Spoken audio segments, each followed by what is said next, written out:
the next two design questions, that is block replacement techniques and write strategy. So this is where we started last day. Our discussion was mostly on where a cache block can be placed. So when you bring something from main memory and putting it into cache, where are we going to keep it, and how is a block found if it is in the cache memory? That is known as block identification.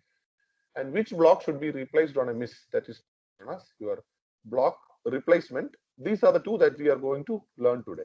So keeping, where to keep it. So the idea is, if you keep it properly in a place which is easy to recognize, easy to identify, or quick to identify, that's what this placement technique all about, where we learned about different types of mapping: direct mapping, set associative mapping, and fully associative mapping.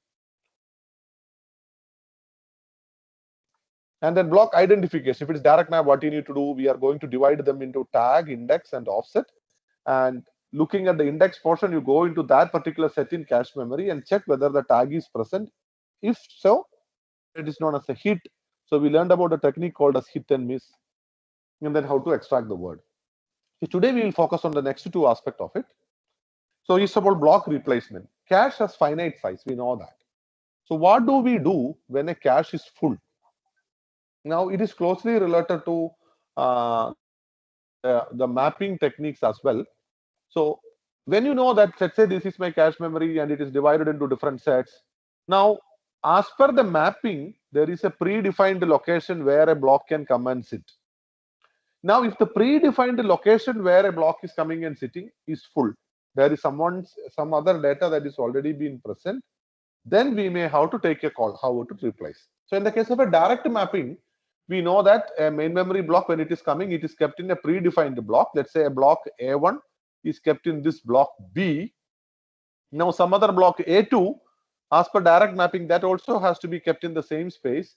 Then whatever is there in the B, that has to be replaced. There is no choice there, because in the case of direct mapping, there is a unique block number to which every main memory block is mapped to, and whoever is sitting there, that has to be taken out. So there is no choice, it's compulsory. That is why in a direct mapped cache, there is no block replacement algorithm. This terminology of block replacement algorithm itself is not there. But when it comes to set associative cache, then this is a diagram of a four-way set associative. That means in each set there are four ways. That is called index. There are 256 sets are there. In each set there are four ways, and each of these way, we call it as way 0, way 1, way 2, and way 3. And in each of the set there is a tag portion and there is a data portion. So what do you do once you get the physical address? Let us assume it is a 4 GB main memory. So you have 2 power 32 location, that is 32-bit address. This I am dividing into 8-bit index. Why 8-bit index? Because I have 256 sets, and I am using a 3-bit, and here I am using the offset bit also, few bits of offset, and the remaining is going to be tag. So it's 2-bit offset there. The 2-bit offset means using 2 bits, I can have only 4 bytes that I can keep it there. Now what you do, once you get a set index, you go into the corresponding set. There are 4 ways. Each of the tag is then extracted and checked. Those are 4 parallel comparators where the tag value of the corresponding set is being searched. And if so, if at least one of them is hit, that's why we are using an OR gate here, we call it as a hit. The valid bit also need to be checked together. If it is a hit, then accordingly I have to find out which is the encoder that gave the hit, and accordingly the data has to be moved out. Now block replacement come. Let us imagine, let us say the set index that correspond to a new entry, let's say the value is going to be 100. So I'm going to search in set number 100, and I found that all the valid bit are 1. That means all 4 ways, valid bit equal to 1 means there are 4 unique cache blocks that are already located in set number 100. Now I get one more new address where the set number is 100. Now I found that all of them are full. Then how will I bring this? I have to bring this block immediately, because this is being demanded by the processor right now. So one of these 4 has to be eliminated. Which one to eliminate? Whether it should be contents of way 0, way 1, way 2, or way 3 in set number 100. That is what is known as block replacement algorithm. So block replacement algorithm will work only in the case of a set associative, where to corresponding to that set only we need to work for replacement, or it is going to be fully associative. In fully associative, out of all the blocks, find out the one that is suitable. So in direct mapped case, there is no choice. So replacement is used whenever there is a choice. From many, pick one. And that block which we are going to take out, it is known as a victim block or a victim line. So the terminologies block and line are used in interchangeable fashion. There are different cache block replacement algorithms: random, first in, first out, last in, first out, LRU, pseudo LRU, NRU, least frequently used called LFU, RRIP, re-reference interval prediction, and optimal algorithms. Let us learn each one of them in detail. So the first one is known as random policy. So out of the given set, where block replacement happens only during a miss, that is very important. If it is a hit, there is no need. When there is a miss, that means the requested block is not present and the place where it is supposed to be present is full, and there are multiple possibilities within the same set, that is, it's a set associative cache, which one to replace. So random policy means, let's say it's a four-way associative. You generate a random number between 0 and 3. Let's say it is 2. That means way 2 has to be taken out. The contents of way 2 need to be taken out. So random policy need a pseudo random number generated. It makes no attempt to take advantage of any temporal or spatial locality. So when you go for random, the way number 2 may be very heavily used. The contents that is already present in way 2 might have been used frequently, but there is nothing much I can do. Whatever it is been taken out and replaced. The second one is known as FIFO policy. It evicts the block that has been in the cache for the longest. So we maintain a queue, and the queue contains the block number. Blocks are enqueued in the queue, and the dequeue operation is done when there is an evict. So sometimes the block that has come first might have used multiple times, but I'm not taking care how many number of times it has been used in the recent past. That's the way how it is being done. So we have done the random policy and first in, first out, which is not looking into the recency of the reference or re-referencing. Nothing has been taken. The most popular one that has been used in many processors is the LRU replacement policy. For an associativity equal to 2, that means I have a cache memory with multiple sets are there, and then I have two ways, way 0 and way 1. So for any address that comes, you are getting an index, set index, which will tell you which is the set index that I am currently focusing on. That may have two cache lines inside that, and both are full. In that case, which of these to be replaced? That's what called associativity equal to 2. In this case, LRU, least recently used. So out of these two, you have to find out which is the one that is least recently used. That has to be removed. So LRU is equivalent to not most recently used. So NMRU is known as not most recently used, and LRU is known as least recently used. They both are same as far as associativity equal to 2. So what I need to do is I need to have a separate bit in each cache line. So you have a valid bit. Now you have an LRU bit. Then you have the tag bits. This many are the extra control information that are stored along with your data value. So you use a single bit, and that single bit value can be 1 or 0. So every time you access that particular block, you make it 1. So when a block is newly brought, you put it 0. Every time you re-reference that particular block, or you get a hit in the same block again and again, you make it 1. The moment you make this one, the other block, let's say you got a hit here, then this is made 1, automatically the other is made to 0. Let's say next clock cycle there was a hit in this place, so that you are going to make it 1, and this you are going to clear. So this setting and clearing of each of the block upon each axis. So 1 bit is sufficient enough. But when associativity value of A is greater than 2, LRU is difficult and expensive to implement. Then you need to know at what time each of them is accessed, and then you may have to record the timestamp, how many bits are going to be used. And when there is an eviction means you are going to replace a block, so the existing block has to be evicted out of cache. You must find the minimum of this. That means you may have to sort it. You have to resort it upon every axis.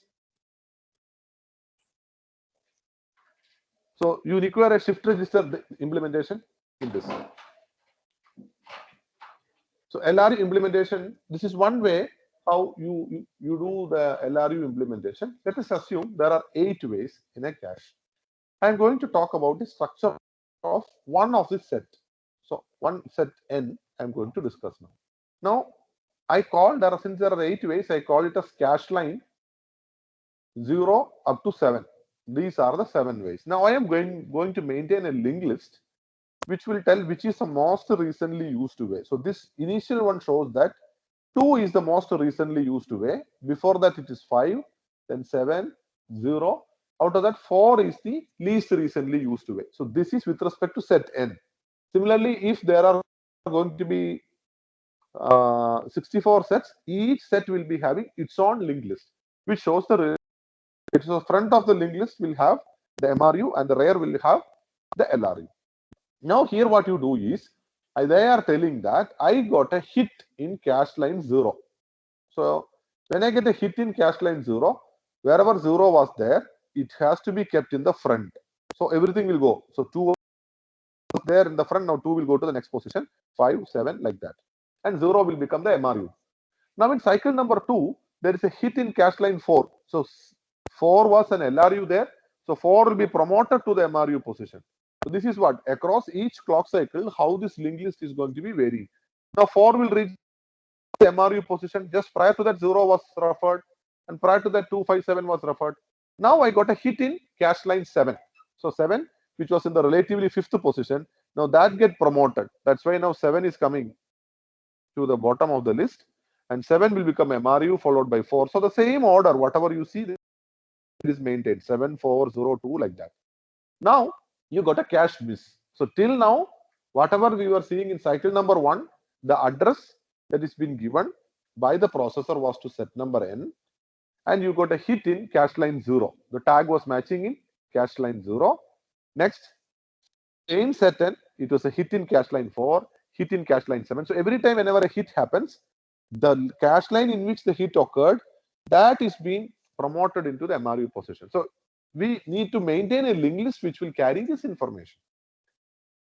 Now at cycle number 4, I was not able to find a miss, but the address was to still to set number n, but it is a miss.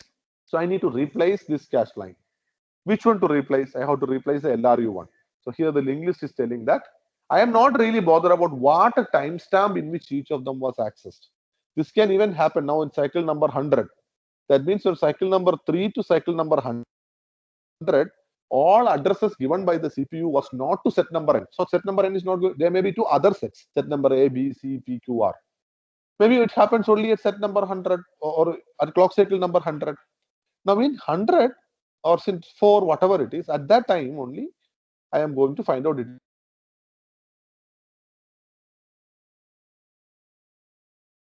I need not actually record the timestamp. I need to maintain only a relative ordering of which of these sets are accessed first before others. So since it is a miss, I may have to bring a new block.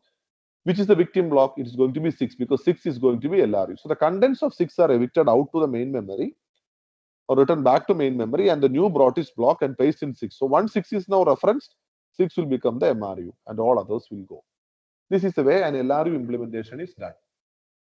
Anybody, any question on LRU? Because LRU is one of the most popular ones that has been implemented for lower level associativity, like 4 or 8-way associative. Anybody, any question? Is the working of LRU clear?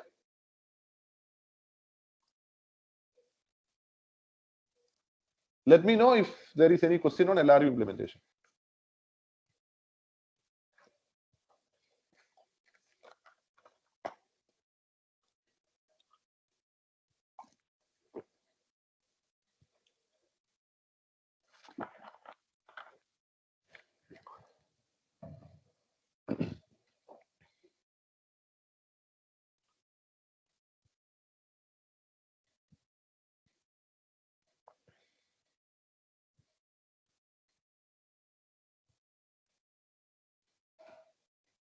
Okay. Now let me go to the next one. It is called optimal replacement policy. So what here we use is evict block with the longest reuse distance. So I wanted to know which of the existing block that is already there in a given set is going to be reused in the farthest time in the future. That is, the next reference to the block is farthest. And then how do you know about the future? So this is challenging to implement. So we don't know about what are the requests that are going to come. But let's say if the addresses that the program is going to be used is predictable. Let's say I'm running in a loop, or compiler knows what are the order in which or which lines are going to be accessed in the near future. We can approximately predict the addresses by looking at the code sequence. We can't build what is traces. Trace means the address location that CPU is going to demand for, but we can model it with the help of a trace.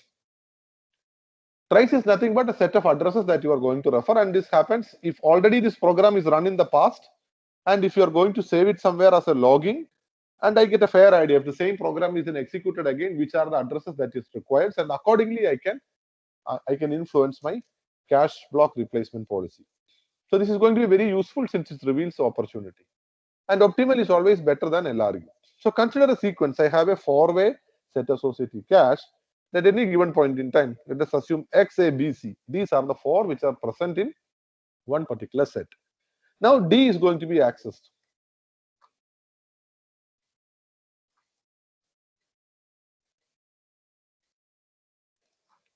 So X, A, B, C is already present.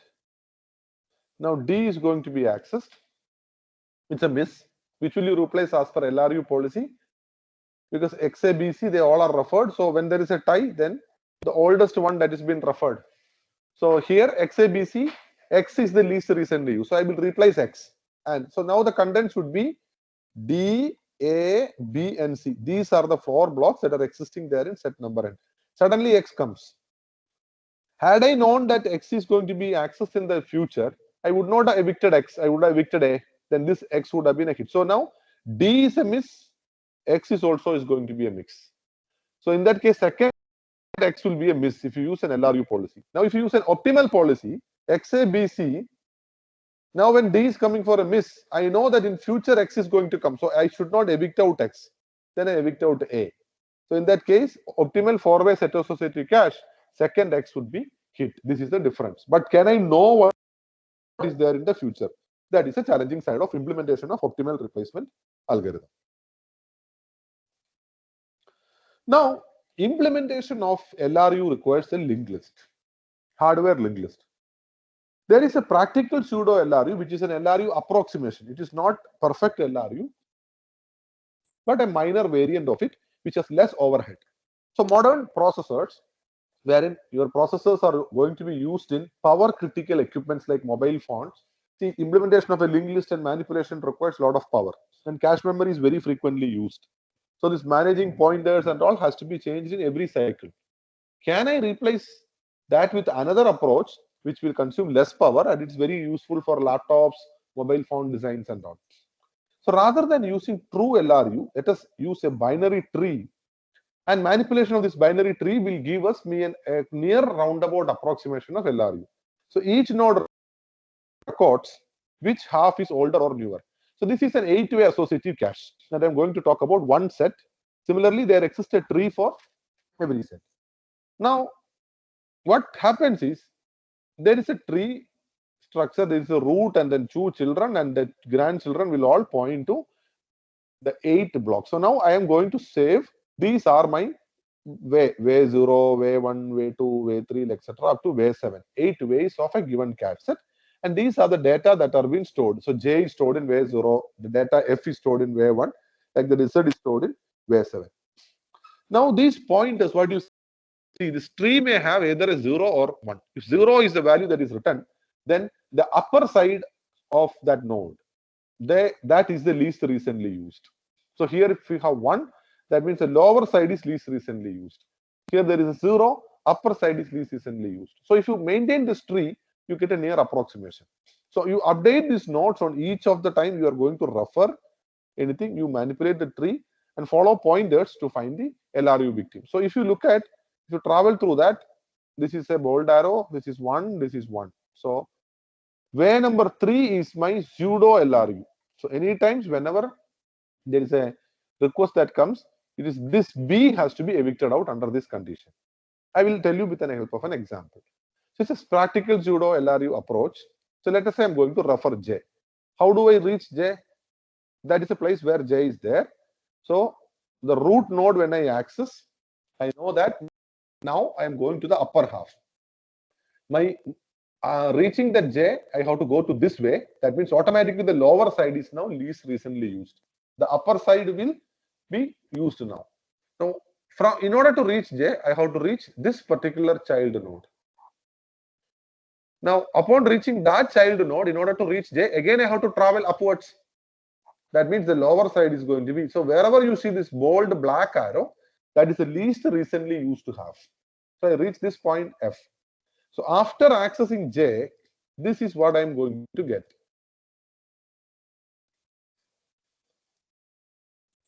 This is how the tree arrow looks like. Why? Because from the root I am taking upward path, so I am going to draw with the red line so that it is easy for you to grasp it. So this red arrow indicates where are the paths that I used in order to reach J. And every node, wherever there is a red, opposite side of it, because it's binary tree, when my red arrow is upwards, downward arrow in each of the nodes shows the least recently used path. Now let me come to the next. Now there was an access to Y. You know that Y is here. So since there is an access to Y, how can I reach Y? There is a place. From the root, I have to take a downward arrow. So that means the arrow which was initially pointing downwards, that arrow has to be flipped up, because while going for Y, my direction of movement is this is the red. So black should be flipped upwards. Now the second node, this is the node under question. Here also, in order to reach Y, I have to go upward. So automatically the black arrow, bold arrow will be facing downwards. Bold arrow always indicate the least recently used portion. Similarly, upon reaching here, the arrow is upward. So this is how I reach Y. Let me delete the marking that I made so that other animation can be clearly visible. Now the next reference is to X. X is near to Y. So what happened? In that case, root, I am still coming downwards. So there is no flipping. Here also for accessing X, I have to take downwards. That means the least recently used arrow, LRU arrow, would be still upward. This arrow also no change. This arrow will get flipped. So this is the route in which I am going to travel.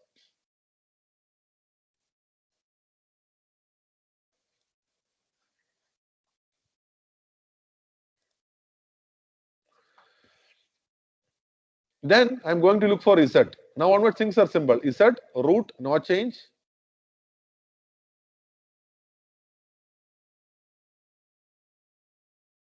How you are going to access at the end of Z. End of B, B is in the upward direction. So this is where B is. Now in that case, from the root, I have to go for an upward journey. That means this arrow will get flipped to the other side. Second arrow will go upward and third arrow will come like this. That's for C. The next reference is to C, and you know that C is also located in the upper half. So root no change, first level node change, second level node it get flipped to B. So even though B was accessed, now the point which was there initially to C, that will now come down to B. Continuing in the similar fashion, I'm going to access F. From root no change, first level node flip down, second level node go up. So now X is accessed. So this is what is the status of the node after accessing F. Then I have A. A is downward, so from the root it goes up. This will be same. This will be coming down. So all the cache lines are being accessed in some different order. Now if you look into, this is wherever I don't have an arrow. So I don't have an arrow here. If you look at, this is the only one node I can reach wherever there is no arrow. That is the most recently used as per pseudo LRU form. That's what you see. That is way number 6, 110. How do you get it? This is 1 because the arrow is going there. So 1 is the way in which it comes. This one, and this is going to be 0. This one indicates there exists no arrow downwards. There exists no arrow downwards. There is no arrow upwards. So way number 6, this is 0, 1, 2, 3 like that. So way number 6 is my most recently used block. So what is the least recently used blocks? Travel only through the block arrows. This is the arrows. And that is 0, 1, 1. 0, 1, 1 is going to be way 3. That is the pseudo LRU block.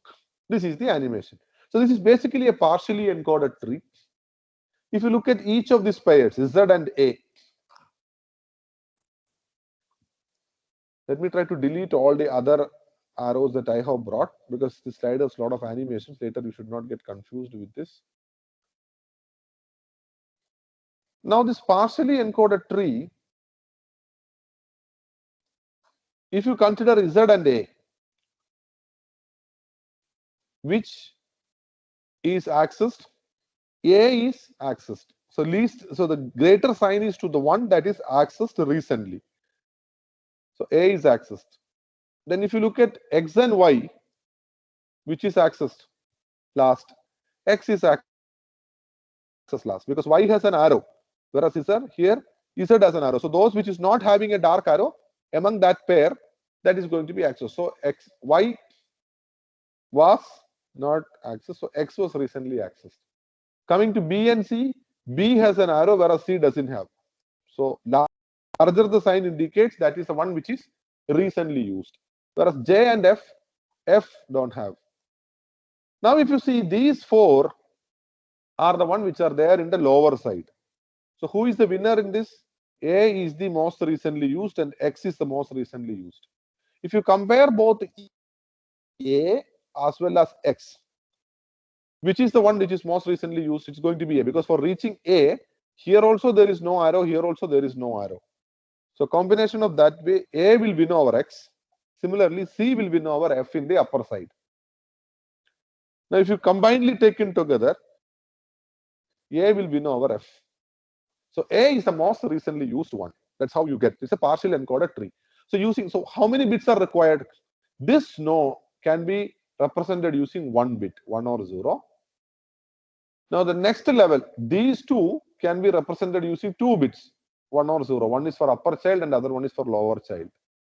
And then we have 4 children that is to be used. So total I want 7 bits per set in order to represent what is the position of this arrow in pseudo LRU approach. This is a partial encoding that we have seen. What happens? The binary tree encodes a pseudo LRU partial order. At each level, point to the LRU half of the subtree. In each axis, flips the node along to the path to the block. And in order to evict a block, you follow the LRU path and evict that block. What is the overhead? I require 7 bits for 8 ways. Or rather, I will tell A minus 1 bits for A way. So this is overhead per block. So that is how pseudo LRU is implemented. Pseudo LRU is the most common type, even though it's not perfect LRU, but the performance is close to the LRU. But implementation wise, it has very, very less overhead. We now move to the not recently used algorithm. It is called NRU. So I am going to talk only about one block which is not recently used. So keep NRU state in 1 bit block.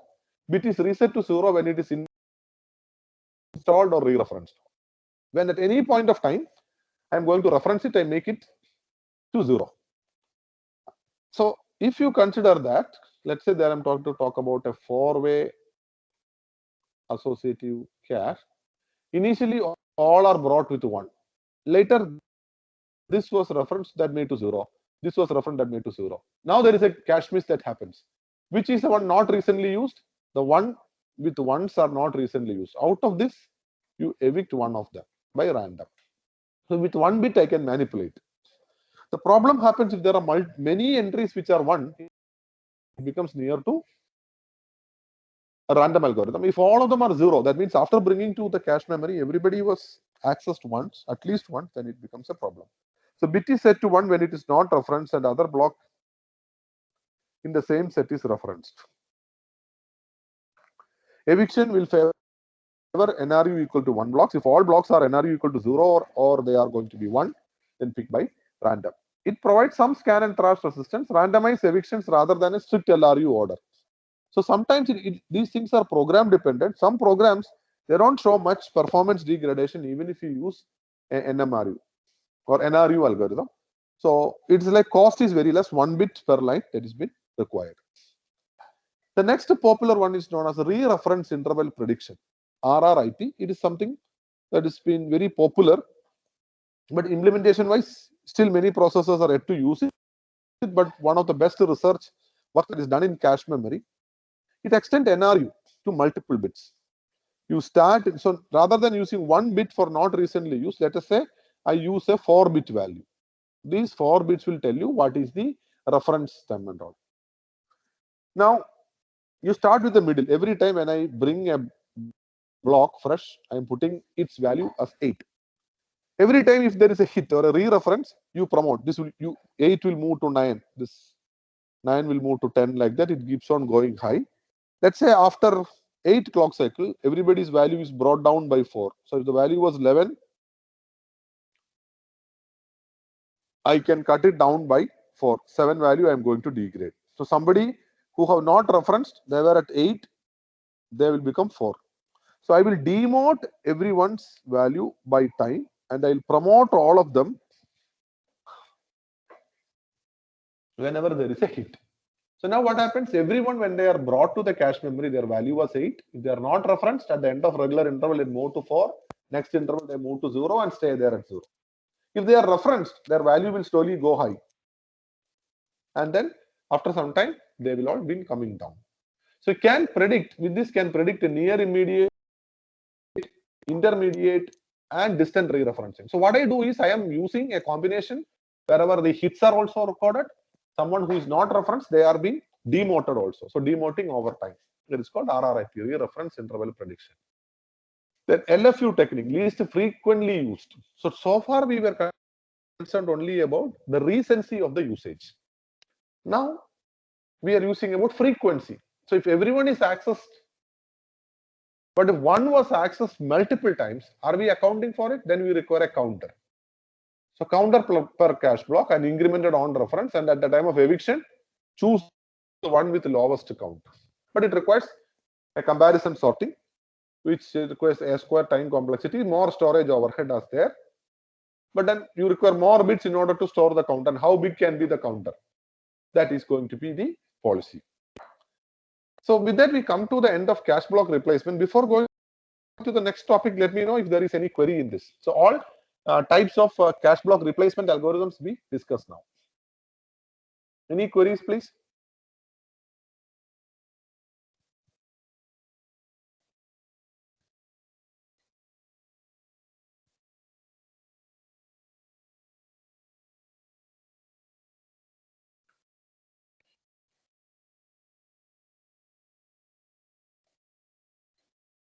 Just to get an update, maybe in a scale of 10, can you just type down in the chat box window how comfortably you understood the concept of cache block replacement and its relevance, significance, and also 10 out of 10 means you thoroughly understood, and then 0 means you didn't understand anything. Can you just type in the chat box window?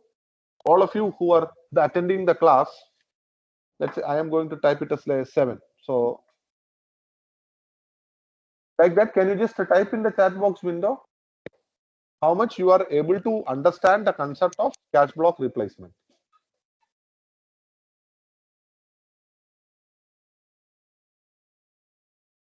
I request all those who are attending the class actively, please type your score of how good you are able to understand its significance, and then do you have anything else in your mind to work on this. So 2 of my students are working in cache block replacement for their PhD thesis.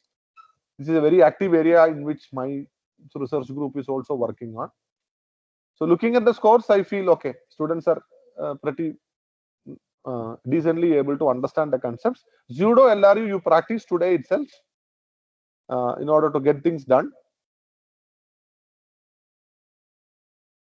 Yes, Vikram, you have any query, please? Yes, sir. In the least frequently used thing you mentioned right now. So I read out if some block Tree-based has been. structure. No, just this, the You're one talking that's on the about screen right now. in Least the screen. frequently Okay. used. Least frequently. Yeah. Okay. Yeah. So in that, I was thinking if some block was used a lot at some point in time, and then a few cycles later is not being referenced anymore, then how should the processor know that, or the cache know that this piece of data is not going to be used again? Because the frequency, does it account for recency of frequency, or does it just look at Yes. frequency over the lifespan? No, it's only frequency. It's only frequency. So So then certain processor has sorry. no way to understand whether it was recently used or not. So there are at least a couple of 100 research papers in this domain where people use a fusion of the LRU plus LFU. Okay. So at the elementary UG level, these are the different cache block replacement we generally teach students. But you yourself told now that we cannot account for whether it is recently used or not.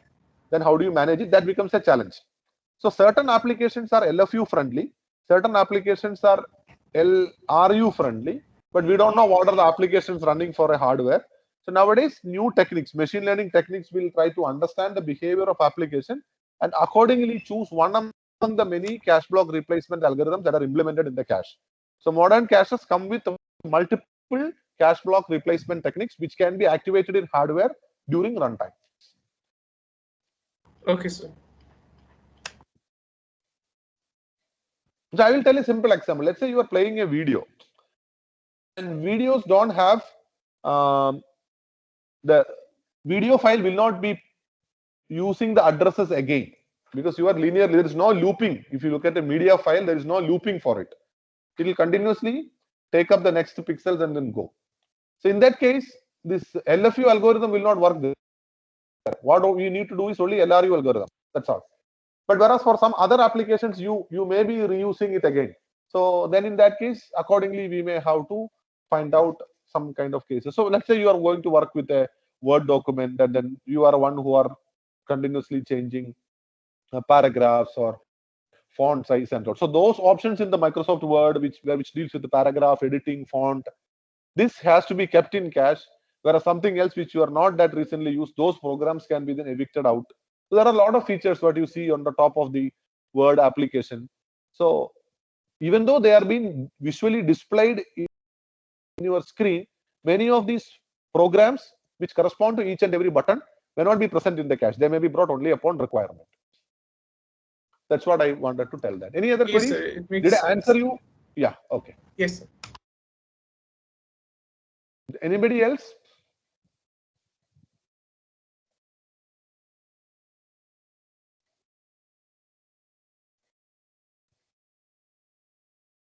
Out of those who are there now online, how many of you are in the campus now?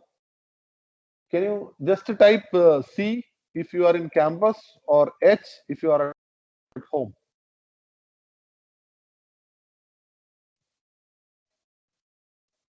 Can you type C or H?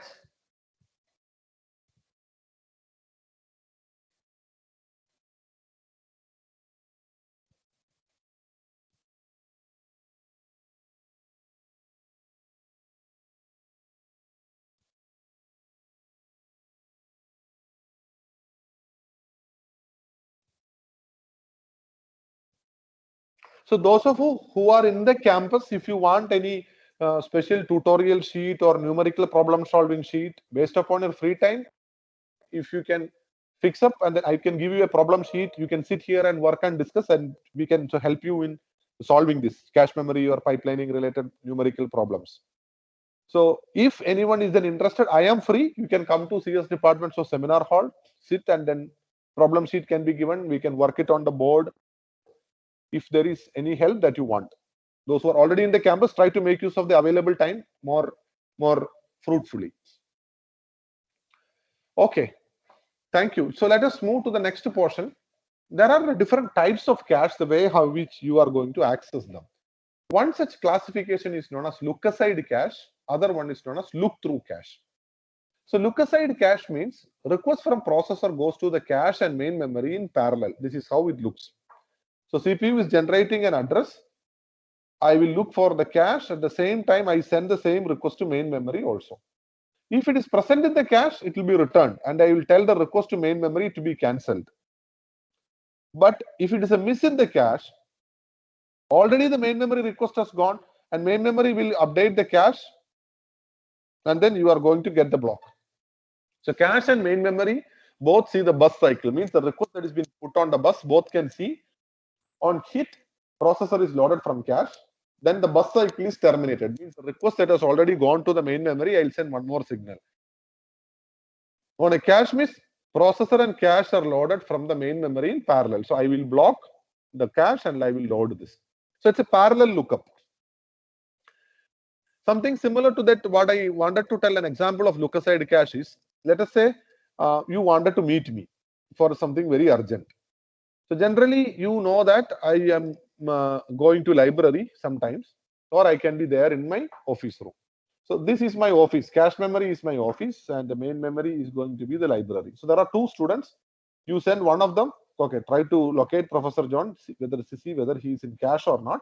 At the same time, you send the other guy to the library, because your purpose is, if he is not in office, then someone else has to go from there to library. This can be eliminated. So I'm using a parallel shot. One will go. The moment first one was able to locate me in my office, you will call up the second guy and tell no need to further search for him. He is already there. If it is not there, already the person has gone. So I could save time. The other version is known as look through cache. So look through cache means I will check in cache memory first. When processor requesting for data from memory, on a hit, data is loaded from a cache. On a miss, cache is loaded from memory first, and then processor is loaded from the cache. So this is your stage one. If it is a hit, it will return. If it is a miss, then you will send, and then you will send the reply back, and then that is the one. So in hit, 1 and 4 happens.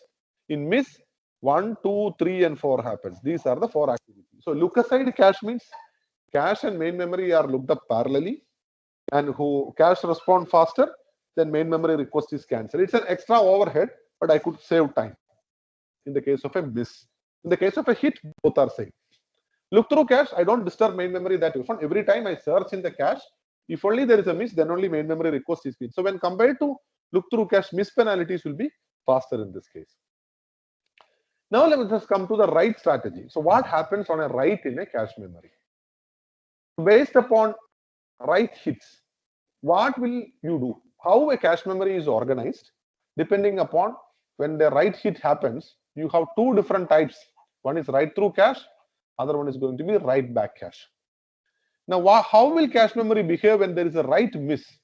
We divide caches into write allocate cache and no write allocate caches. Now, what is a read miss or write miss? When you are doing an instruction pipeline in the mem stage, if there is a load operation, that is called as a read. If there is a store operation, that is known as a write. When I go for a read operation, if the address is not present in the cache, in the mem stage, that is known as a read miss. If the address is not present when during a store operation, that is known as a write miss. So during mem stage, if it is a store operation, and then if that's a hit, I could find the address in the cache because the tag is matching in the corresponding set. Then depending on whether the cache is write through or write back, the activity that is done in the cache is going to be different. So based on write hits, two types of cache, write through and write backs, or how a cache behaves during a write hit. These are the classifications. Similarly for write miss, write allocate and no write allocate caches. Now, write through cache means every time when you write something on the cache, the main memory is also updated. See, I bring a copy from main memory to cache, a block. I'm going to perform a write on the cache. Now, what happens? The content of cache and the contents of main memory pertaining to the similar block, they are different. If I don't want to do that, I can use a write through cache where the information is written both the block in the cache and to the main memory parallelly. So I will write in cache, it may be over quickly. I will wait until the write in main memory is also over. That is called write through. Now read misses do not need to write back. So when there is a read miss, do not need to write back evicted cache lines. So now think of a case that when I got a read miss means I have to evict something. So during that time, when I wanted to evict some block from cache, should I need to update main memory? No, because always my main memory contents and the cache contents are kept coherent or consistent. So whenever I'm going to replace, I can simply override the victim block with the newly incoming block. The other category is known as write back cache. The information is written only on the cache. The modified cache block is returned to main memory only when it is replaced. So one is every write is strictly local to the cache. So at that point, cache contents and main memory contents are different. So main memory is here and the cache memory is there. They are not equal because I've already written something into the cache memory for the same address. So if someone reads the data from main memory, it's a stale data. But why write back caches are working? Because processor also demands next time also the request comes. Let's say I updated a block, so the same block is read again. You will directly get it from the cache. I am not going to refer to the main memory. But this becomes a trivial problem when you are going to work with multi-core processors, which we will deal later.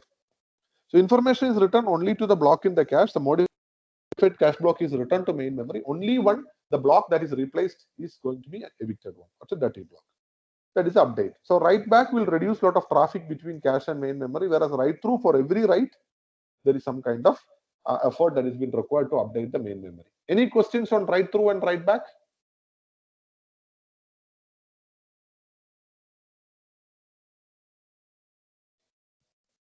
Anybody? Any doubt? Write through, write back caches. So for a hit, will I update cache and main memory parallel, or will I update only cache? That is a design choice. We have to maintain whether we have performed. So when it comes to the write back cache, an extra bit is used in every cache line, which is known as a dirty bit or modify bit. So the moment I write into the cache, I have to make the dirty bit equal to 1. Why I do this?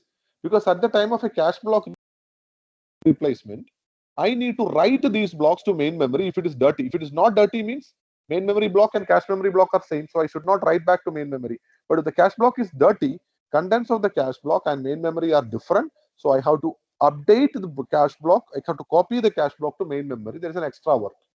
So no extra work on repeated writes. Only see, then the latest value of eviction only will get updated in the main memory. So it's just one bit. Even if you write 1 times or 2 times, multiple words, whatever you write in the cache block, this is handled at a block level granularity. Now it's called write allocate cache. When there is a cache miss, then the address is not present in the cache, what will you do? You have two choices. If I'm using a write allocate cache, the block is initially loaded into the cache. And then I write in that block. It is used along with the write back caches. Generally, write back caches are write allocate. Now, no write allocate means a block. Anyway, I know it's a miss. So I am not going to bring that block into the cache. I will directly go to main memory and write there. The block is modified in the main memory, but not in the cache. Generally, this is used along with write through cache. So what I do is, for a write, I see whether it's a write hit. Yes, write the data and mark the block as dirty. That is for write allocate and write back cache. Now, if it is not a cache hit, you have to locate a cache to use.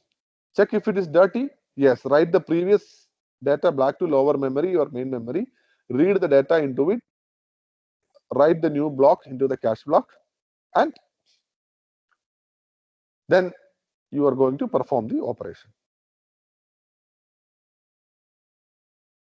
This is going to be your no write allocate. Cache hit, yes, write data into the block. Cache hit, no, write data into the lower level memory. That's the way how write allocate and no write allocate works.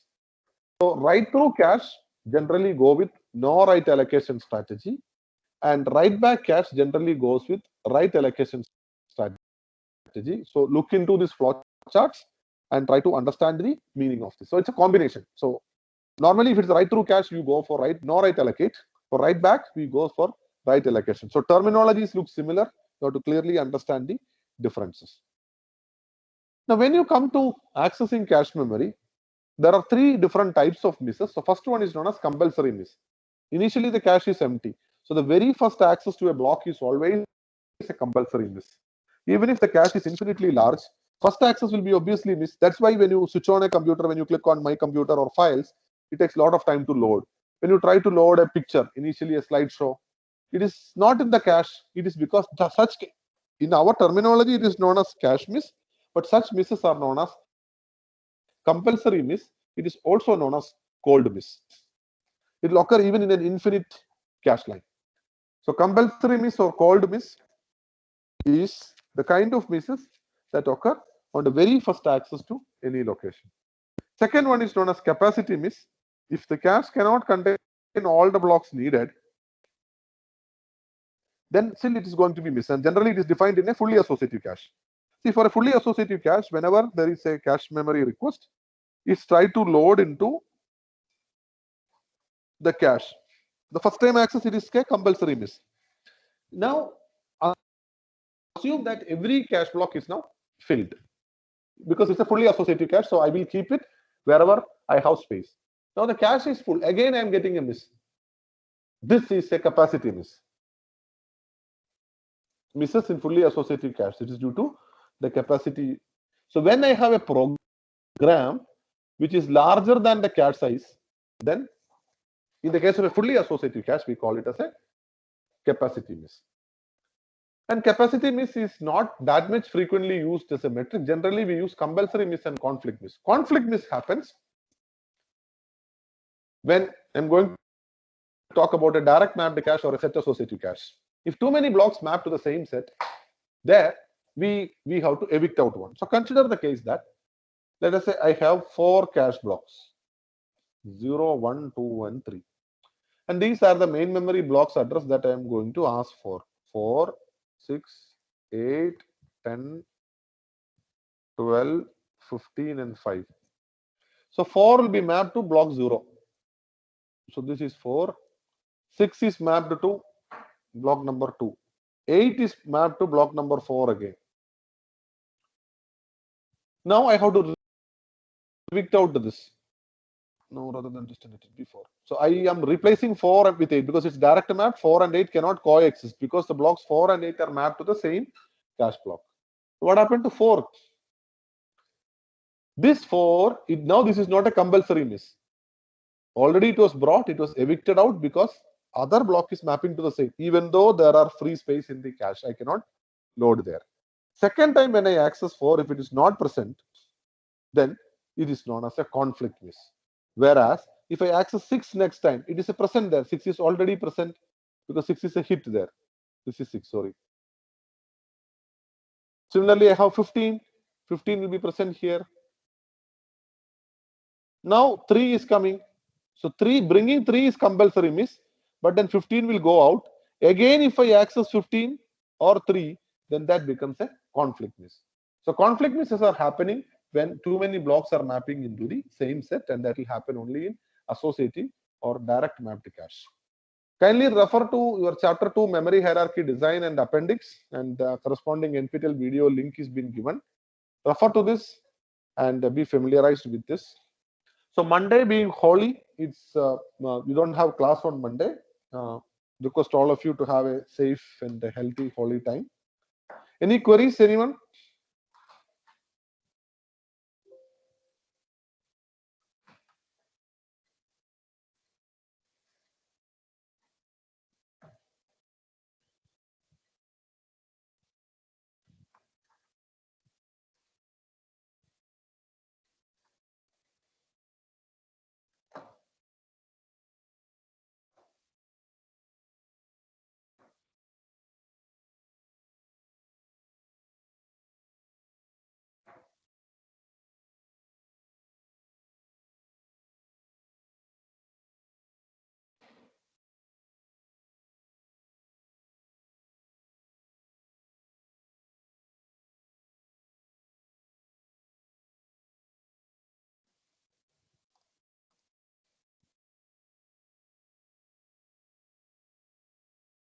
Okay, if there is no query, I request you to thoroughly go through cache. Next week, we are Tuesday and Friday, we will be looking about cache memory optimizations. Video is uploaded. Kindly go through the slides also. I'll upload now. Have a good weekend. Let's see next Tuesday. Thank you.